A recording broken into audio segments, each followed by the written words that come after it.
Bonsoir, heureux de vous retrouver pour ce numéro d'Afro Night consacré à un jeune homme qui a grandi à proximité ou même dans l'enceinte d'une troupe de théâtre.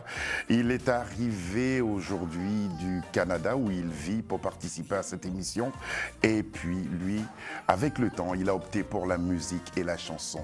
Lui, c'est Diao Boe. Comment allez-vous? Je vais bien. Ça va bien, très bien, monsieur Serge.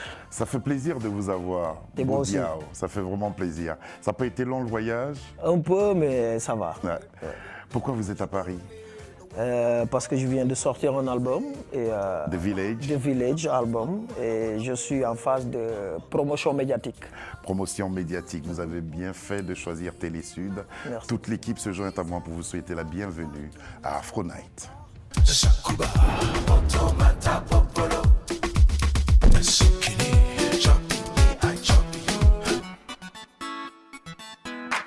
Diao est notre invité. On va commencer par un hommage que vous rendez à la femme sénégalaise et vous allez nous dire sa particularité. Depuis tout à l'heure, on essaie ensemble de bien prononcer le titre. Je vais m'y lancer. Yao Lawa. Je le dis bien? Excellent, excellent. Merci beaucoup. Excellent. Et voici le teaser.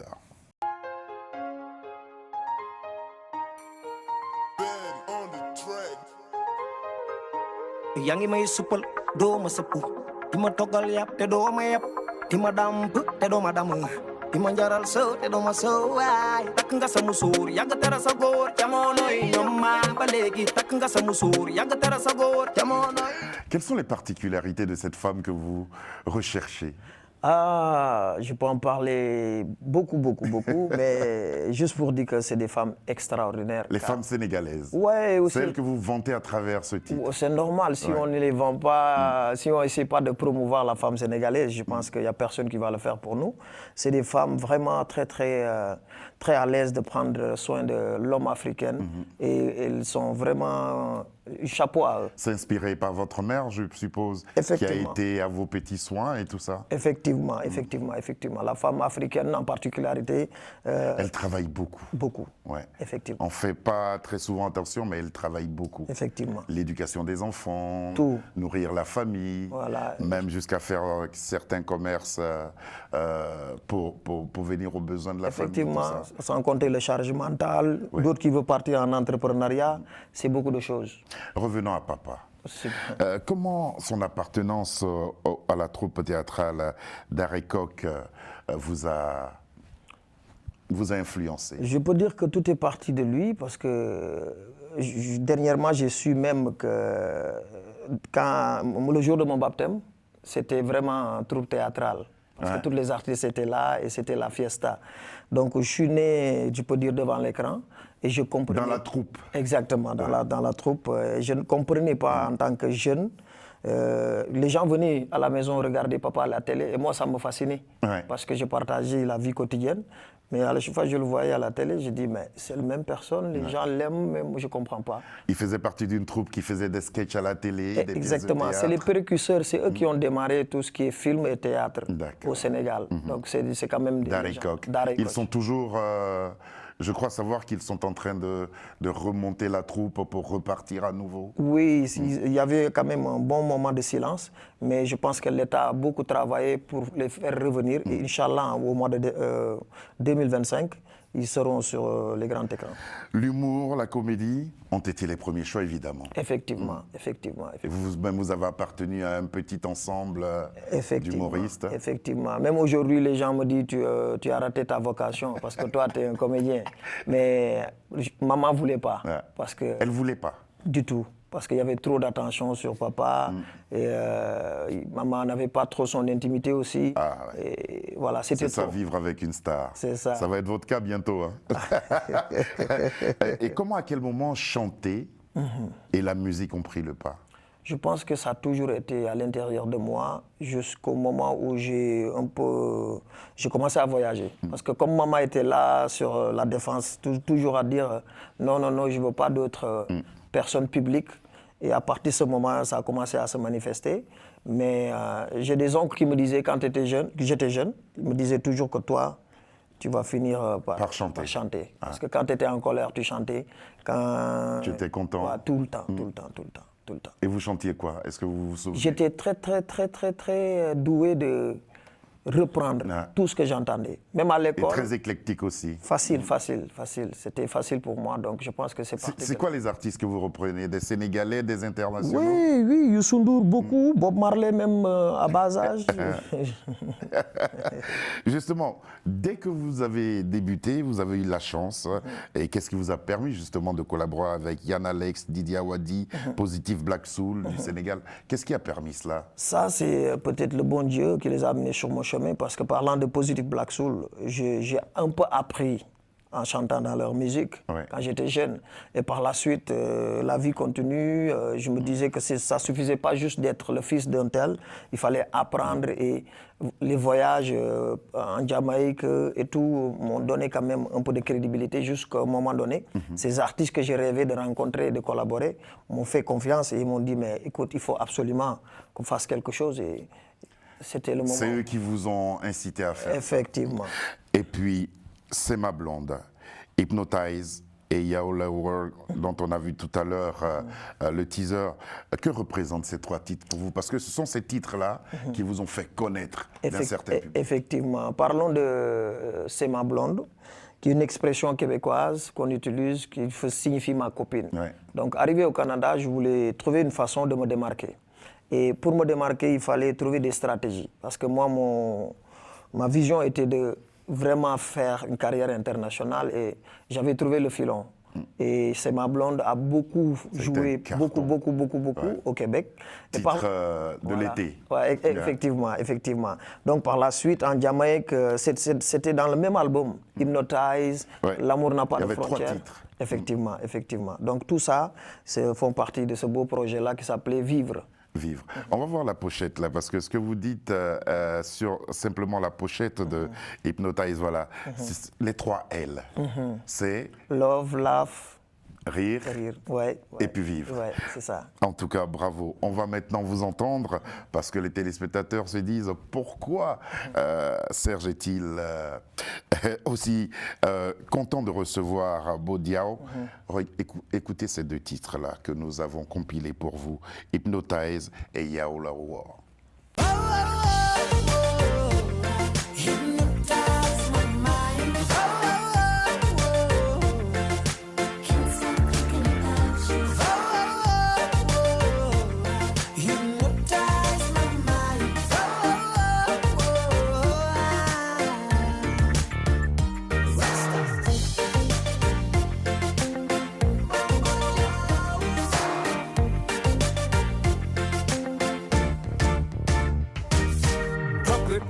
Baby, what you do to me? The way you control got me going crazy. You control my body, hypnotize my mind. I wanna be free.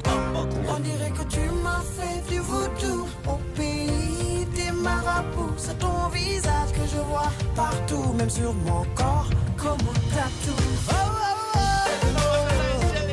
Hypnotize my mind. Can't stop thinking about you. Hypnotize my mind.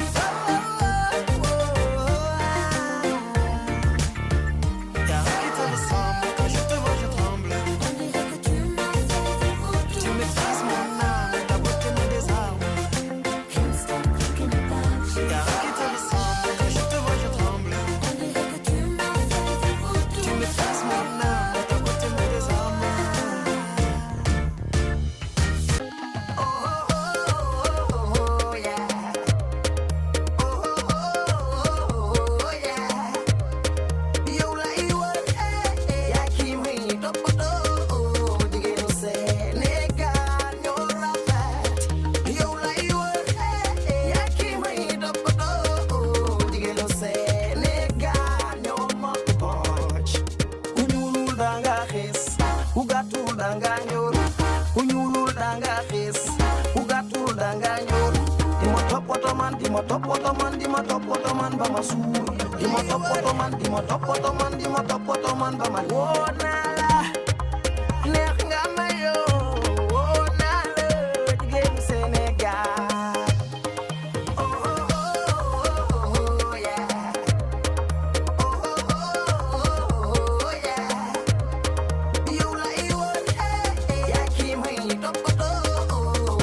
dima topoto man, dima topoto man, bama sou.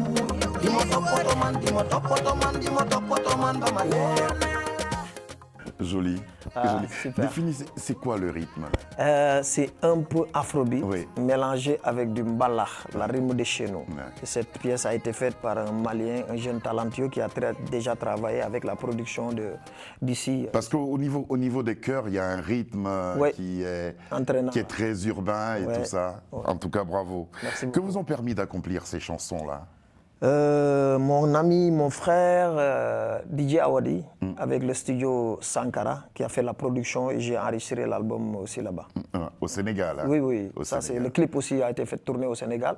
Hypnotize a été tourné en Jamaïque. En Jamaïque. Voilà, voilà.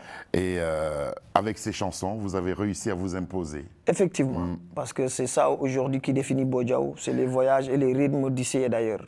Bodiao, pourquoi le choix du Canada?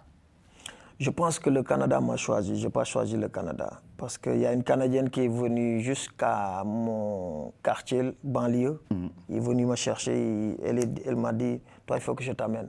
Moi mon rêve c'était pas de partir au Canada parce que mon papa vivait aux États-Unis. Ouais. Donc je pense que c'est le destin. Et c'est comme ça que vous arrivez au Canada. Direct. Comment vous maintenez les liens avec votre public sénégalais et en général africain? Ça a été un long travail et un long processus, car le Canada, quand même, c'est un peu difficile. Ouais. C'est pas comme l'Europe. Et la musique africaine, eux, ils sont plus habitués avec des styles de rock, punk, jazz, des trucs comme ça. Donc, la musique afro, musique du monde, c'est pas trop connu. Alors justement, comment la culture africaine est-elle perçue en Amérique du Nord? Aujourd'hui, grâce à l'arrivée du Afrobeat, des Rema, Burna Boy, ça a beaucoup plus de l'influence. Mais c'était très difficile. Je me rappelle en 2013, quand je sortais ces produits-là, c'était très difficile parce que les Canadiens ne connaissaient pas les rythmes et c'était une forme de trop forcé. Ouais. Voilà. Mais aujourd'hui, il y a une bonne base africaine et on travaille fort pour hisser le drapeau africain. Vous disposez de quoi là-bas pour pouvoir mettre cette culture en exergue? Je pense le cœur, volonté et la détermination. Tout simplement. En tant qu'Africain, partout où on passe, on essaie de casser tout. Justement, pour avoir parcouru votre Facebook, il vous arrive de transmettre votre culture africaine à travers des rencontres. Effectivement. Ouais, je vous ai vu avec des Indiens, je vous ai vu avec pas mal de... Voilà, là par exemple, on vous voit en compagnie d'autres personnes. Effectivement. Ouais. Quel est le but? Parce que les Amérindiens, c'est eux les autochtones et les Premières Nations en Amérique, toute l'Amérique. Et on a beaucoup de similitudes. C'est comme des Africains. Et j'ai eu la chance d'être parmi les rares qui travaillent avec eux. Et en tant qu'artiste aussi, je suis un entrepreneur. Et on a un projet pour faire briller ces deux cultures, La fusion des deux cultures. Et c'est quelque chose d'extraordinaire. On a commencé depuis un bon moment parce qu'on a la même façon de s'habiller, de prendre soin de la terre, des ancêtres, de cuisiner. C'est une richesse extraordinaire. Et Vos échanges sont basés sur quoi? Sur la culture, l'enracinement, parce qu'on a été décolonisé, la stigmatisation, on a vécu pas mal de similitudes et c'est comme une guérison entre nous, mais de faire briller la culture et aussi montrer que les Amérindiens, ce n'est pas des sauvages. Ouais. Parce que là-bas, on les met dans les réserves comme si c'est des gens, mais ils ont beaucoup été affectés. Donc, Il y a d'autres personnes même qui se risquent à aller les voir un peu comme des animaux effectivement. en cage. Effectivement. Et puis, il y a des rencontres que vous faites, c'est des ateliers que vous faites? Oui, apprendre aux gens à jouer aux instruments? tout ça? Interculturel aussi, on a une compagnie pour les rythmes d'Afrique. Et en tant qu'on essaye aussi de montrer, parce que la culture africaine est tellement riche et ça guérit. On fait des ateliers avec les écoles, des thématiques comme choc culturel. On présente des fusions, des ateliers vraiment pour montrer la culture. Et eux aussi, ça leur fait une belle expérience parce qu'il y a beaucoup d'immigrants, mais les Canadiens ne connaissent pas trop la culture. Et en tant qu'ambassadeur de la culture, c'est de notre devoir de consolider, créer des fusions et de partager dans le respect. Malgré votre calendrier chargé, vous trouvez le temps de produire des chansons qui vous ont permis d'être meilleur artiste du groupe Musique du Monde de l'année 2018 au Gala Dynasty, meilleur artiste masculin au Kilimanjaro Music Awards, ça c'est plus proche, c'était en octobre dernier à Toronto au Canada. Qu'avez-vous prouvé en recevant cette distinction? J'ai eu la Et il chance. faut dire que le Kilimandjaro, c'est un gros événement. C'est très gros. J'ai eu Voilà. la chance. On voit le public là. Ouais. Ouais. Et j'ai eu la chance de rencontrer Mewe Ouais. de la Côte d'Ivoire, qui est un ami aujourd'hui, un frère. Et ce jour-là, lui aussi, il a reçu le prix. Et c'était notre invité phare. Et c'est des belles rencontres. Et c'est quand même un privilège aussi de recevoir. C'est la plus grosse gala de toute l'Amérique du Nord. 4 nominés et c'est vous qui avez été distingué. Effectivement. Ouais. Et puis, on voit le trophée là que vous avez remporté. Trophée que vous allez emporter dans votre lit. Ouais. Hein? Vous allez le garder comme ça, comme un bébé. Ouais, ça, je voulais imiter Voilà, là. les joueurs internationaux. Ouais. Parce que moi, quand j'étais jeune, je voulais vraiment réussir dans le football. Mais à cause d'un ministre, j'ai oublié ce rêve-là. Moi, je vous voyais plus au basket. Hein? Ah ouais. Donc, j'ai voulu les imiter, Ouais. les rendre hommage parce qu'ils font ça. J'ai trouvé ça drôle. Donc, Quelles ont été les retombées justement de cette distinction? beaucoup d'opportunités et d'ouverture. Et ça m'a permis aussi d'avoir un agenda très chargé, des gens qui m'attendent, qui me disent que bon, qu'est-ce que tu fais? J'ai dit je prépare un album. Après l'album, tous ces gens-là sont en attente de là, on est prêt à booker, que ce soit en Amérique du Nord, que ce soit en Afrique. Et j'ai eu des belles rencontres, des grands producteurs là-bas. Et l'album est prêt, l'album s'appelle The Village. Voici pour vous, Jambar.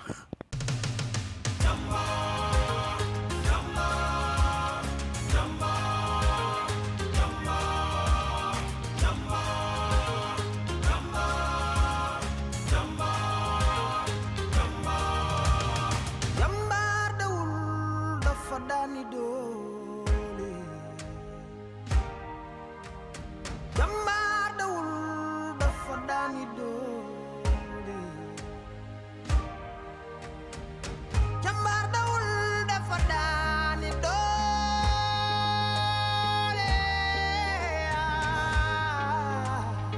Dembu metti woon na. Dembu metti woon na.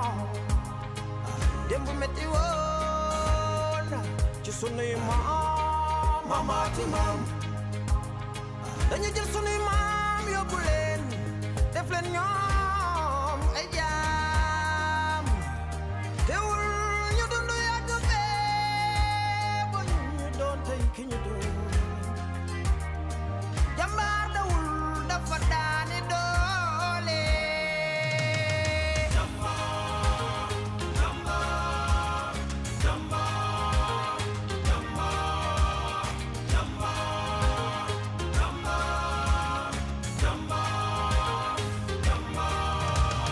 Fonkal li nga doon te bul mësa bàyyi sa yoon. ñàkk gëm sa bopp weesul ba ña fësal ki nga doon.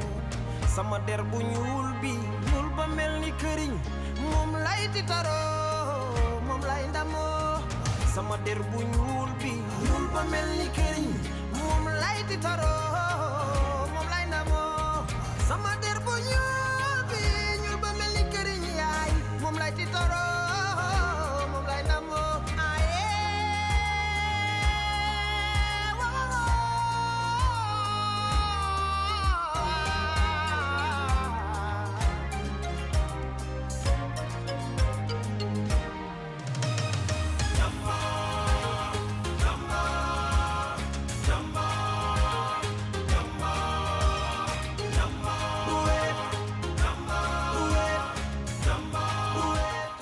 Djemba ou le guerrier. Oui. Ouais.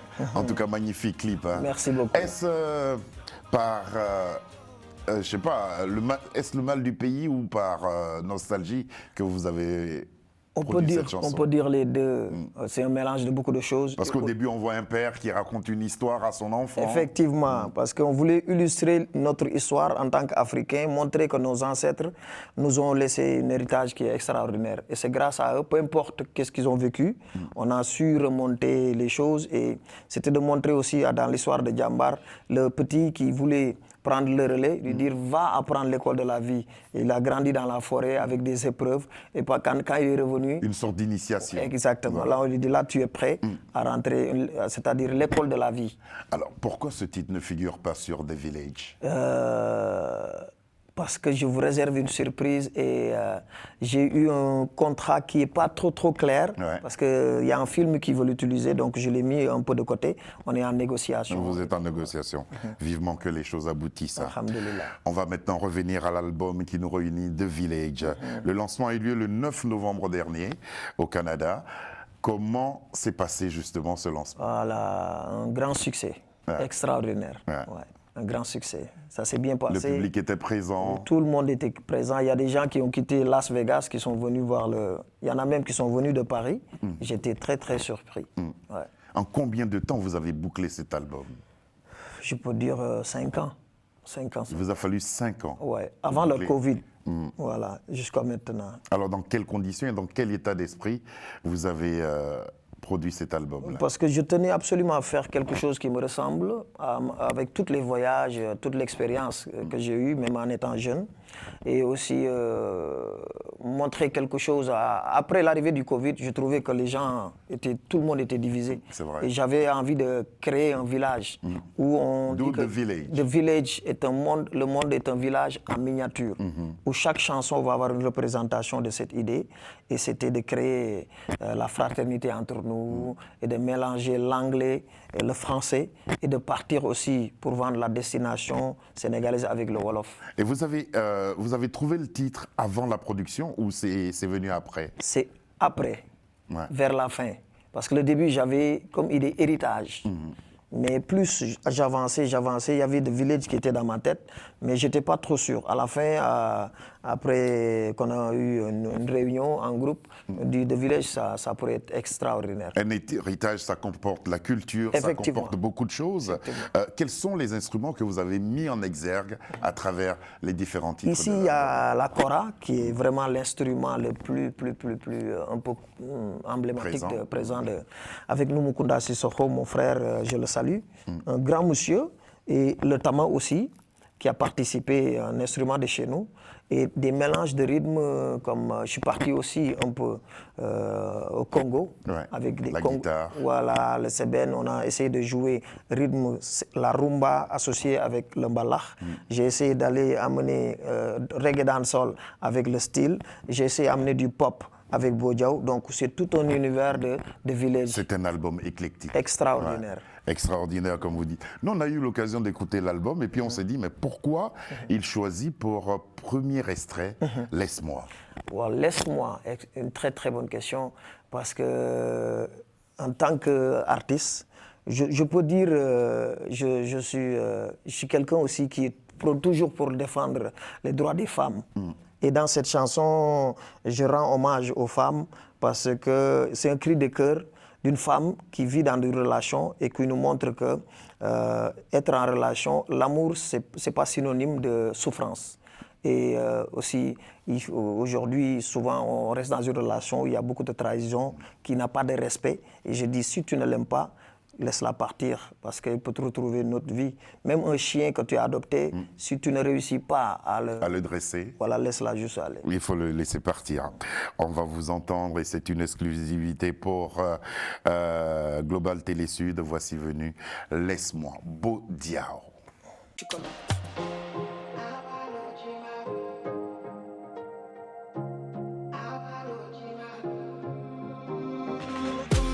Je ne verse plus de larmes, pas une seule goutte. Ton silence ne me laisse aucun doute, aucun doute. De m'avoir à ton image n'est pas suffisant. Épargne-moi et fais-nous sauver du temps. Let-moi wala firima, ndax sonn naa. So ma bëggatul bàyyi ma seeri keneen. Àdduna wari neen la, jaaxal nga ma. Bakhan bu ñam dundu dina yam dee. Te fous pas de ma gueule. Si tu n'es même plus, laisse-moi voir ailleurs. Te fous pas de ma gueule. Si tu n'es même pas, laisse-moi aller ailleurs. Waxatu dëgg jëppi naa la, war di doxaan jàpp naa la. Xamoon nga ni lu waay rendi lay sa loxo lay naaj. Waxatu dëgg jëppi naa la.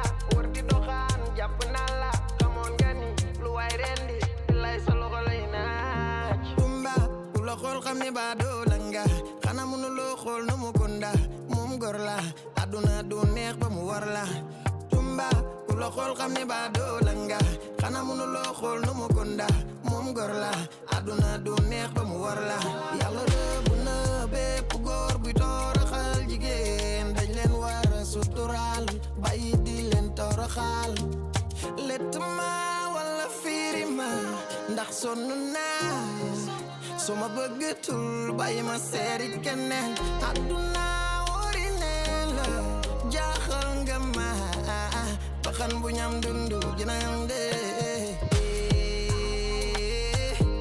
te fous pas de ma gueule si tu n'aimes même plus laisse-moi voir ailleurs te fous pas de ma gueule si tu n'aimes même pas laisse-moi aller ailleurs. C'est signé Bodia et ça s'appelle Laisse-moi, premier extrait d'un superbe album qui s'appelle The Village. Quel est le titre qui va suivre après? Peut-être Pesaye Mbote, Ouais. cette fusion avec la Congo, Rumba ou d'autres, il y en a beaucoup, Il y a Africa Unite aussi, on va voir. Ce n'est sorti qu'en novembre dernier.